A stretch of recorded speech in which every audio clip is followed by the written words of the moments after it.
মাত্তাখাযাল্লাহু মিন ওয়ালাদিন ওয়া মা কানা মাআহু মিন ইলাহিন ইযাল লাযাহাবা কুল্লু ইলাহিন বিমা খালাকা ওয়া লা'আলা বা'দুহুম আলা বা'দ সুবহানাল্লাহি আম্মা ইয়াসিফুন।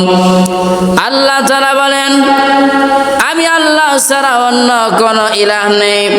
যদি থাকতো তাহলে ইলাহে ইলাহে নির্ঘাত দ্বন্দ্ব দেখ মহাবিপর্যয় ডেকে আনত, একে অপরের উপর প্রাধান্য বিস্তার করত। আল্লাহ তাআলা বলেন, তারা যা বলে আমি তা থেকে আমি আল্লাহ তাআলা পবিত্র। আল্লাহ রাব্বুল আলামিন, আমরা এমন আল্লাহর প্রতি ঈমান আনয়ন করেছি যে আল্লাহ রাব্বুল আলামিন নিজেই তার পরিচয় আল্লাহ তাআলা কোরআনের মধ্যে তুলে ধরলেন।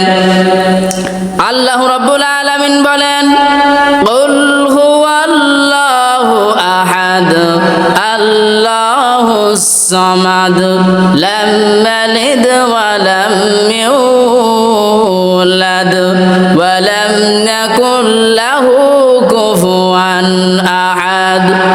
আল্লাহ রাব্বুল আলামিন বলেন, হে নবী আপনি বলেন, কুল, হে নবী আপনি বলেন, আমি আল্লাহ এক, আল্লাহুস সামাদ, আমি আল্লাহ ওয়া মুখাপেক্ষী, লাম ইয়ালিদ, আমি আল্লাহ তাআলা কাউকে জন্ম দেইনি, ওয়া লাম ইউলাদ, এবং আমি আল্লাহ তাআলা কারোর থেকে জন্ম নেইনি, আর ওয়া লাম ইয়াকুল লাহু কুফুয়ান আহাদ, আর আমি আল্লাহ তাআলা এই আসমান এবং জমিনের মধ্যে আমি আল্লাহ রাব্বুল আলামিনের সমতুল্য আর কেউ নাই।